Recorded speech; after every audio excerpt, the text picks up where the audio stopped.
ఒక అబ్బాయిని అడిగారు. అదే క్రమంలో బాబు ఇఫ్ యూ డోంట్ మైండ్ నీకు ఏం అవుతావు అని కోరితే ఒక స్టూడెంట్ అన్నాడు. అతను ఏం చెప్పాడంటే, సార్ 6 5 4 3 2 1 0 అన్నాడు. ఇదేంద్ర అంటే కౌంట్ అని చెప్పాడంటే 6 మీన్స్ నాకు 6 డిజిట్స్ శాలరీ సార్, అంటే 6 అంకెల జీతం, ₹1,00,000 జీతం కావాలా. 5 నేను 5 వారానికి 5 రోజులు పని చేస్తా, 2 days రెస్ట్ తీసుకుంటా ఫ్యామిలీతో. చూడు సార్ ఎంత మంచి కోరిక. 4 4 చక్రాల కారు కావాలి. 3 3 bedroom ఫ్లాట్, ఒకటి నాకు నా భార్యకి, మా అమ్మ నాన్నకి, నా బిడ్డలకి.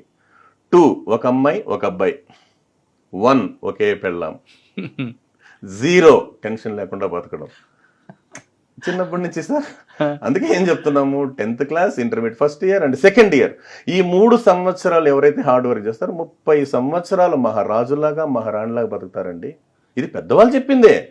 నేను చెప్తాను, ఏదైతే నువ్వు ఇష్టపడతావు అది నీకు వెనకటికి ఇన్స్టాల్మెంట్ లైఫ్ లేని బతకచ్చు కదా సార్, ఇన్స్టాల్మెంట్ లేని లైఫ్. అదే క్రమంలో ఇంకో చిన్న మోరల్ స్టోరీ ఉంది సార్. ఒకసారి యుఎస్లో చిన్న ప్రయోగం చేశారంట సార్. 100 మంది స్టూడెంట్స్ని క్లాస్ రూమ్లో కూర్చోబెట్టి వాళ్ళకి ఇష్టమైన స్వీట్స్ ఏమైనా రాసి ఇవ్వండిరా బాబు అంటే వాళ్ళు లడ్డు, గులాబ్ జామ్, జాంగరీ అని చెప్పి అంత స్లిప్పులు రాసిచ్చారు. వాళ్ళకి ఇష్టమైన స్వీట్స్ సార్, రకరకాలు ఉన్నాయి కదా సార్ ఇష్టమైన స్వీట్స్. అది తెచ్చి ఏం చేశారు వాళ్ళు, అది జడ్జ్ చేసి ముద్ర పెట్టారు. చూపు అంతా దేని మీద ఉంది సార్ ఇంకా పిల్లలకి? స్వీట్స్ మీదే. అప్పుడు పిల్లలు చెప్తారు, నాన్న దేని మీద ఉందిరా చూపు? స్వీట్స్. ఓకే రైట్, నీకు నచ్చిన స్వీట్ ఆడుంది. వాళ్ళు చేయి పెట్టారు, రే ఆగండి అన్నారు. ఏమంటే 2 hours ఆ స్వీట్స్ ముట్టకూడదంట సార్. సచ్చిరా గొడ్డు, ఎవరైతే 2 గంటలు ముట్టకుండా ఉంటారో వాళ్ళకి మేము 1+2 ఇస్తాం అని చెప్పి డోర్ లాక్ చేసుకుని వెళ్ళిపోయారు. 2 గంటల తర్వాత వచ్చి చూస్తే, ఏమన్నా స్వీట్స్ ఉన్నాయా లేవంటే లేవు సార్ అంటారు. సరే, అప్పుడు మన దగ్గర ఉన్న సబ్జెక్ట్ ఏంటి, 60 members ఎత్తుకొని తినేశారంట సార్. ఓహో, వాళ్ళు ఇచ్చే స్వీట్స్ కోసం మేము ఎదురు చూస్తుంటామా అని. 40 ఉన్నారు కదా సార్ బ్యాలెన్స్, దాంతో 30 members ఈ పక్క ఆ పక్క గిల్లుకొని తిన్నారంట. రిమైనింగ్ 10 వాళ్ళు స్వీట్ టచ్ చేయలేదంట sir. After 20 years what they are doing now అని చెప్పి సర్వేకి పోతే ఆ 60 members they are doing ordinary life sir. ఆ 30% గిల్లుకొని తిన్నటువంటి వాళ్ళు government salary and corporate salary. The remaining 10 వాళ్ళు ఎవరంటే, నువ్వు ఎదగడానికి ప్రపంచం కావాలి, ఎదిగిన తర్వాత ఈ ప్రపంచానికి నువ్వు కావాలి, కాబట్టి నీ కోసం ఈ ప్రపంచం ఎదురు చూసేటంత ఎత్తుకు ఎదిగని చెప్పి శాలరీ కొట్టించుకునే విధంగా ఒక ఐఏఎస్ ఉండొచ్చు, ఐపీఎస్ ఉండొచ్చు, ఇండస్ట్రియలిస్ట్ ఉండొచ్చు, దమ్మున్న నాయకుడై ఉండొచ్చు, నాయకురాలై ఉండొచ్చు. Choice is yours.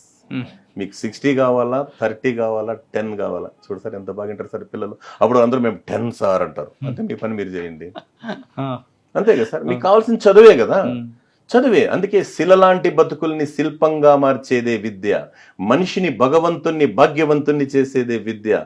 సృష్టిలో ఇతరులకు ఎంత పంచినా మరింత పెరిగేది విద్య ఒక్కటే. రాజు రాజ్యంలో మాత్రమే పూజింపబడతాడు, విద్యావంతుడు ప్రపంచంలో ఎక్కడ ఉన్నా పూజింపబడతాడని చెప్పడానికి సార్. ఇంకా చాలా రాసినట్టున్నారు మరి.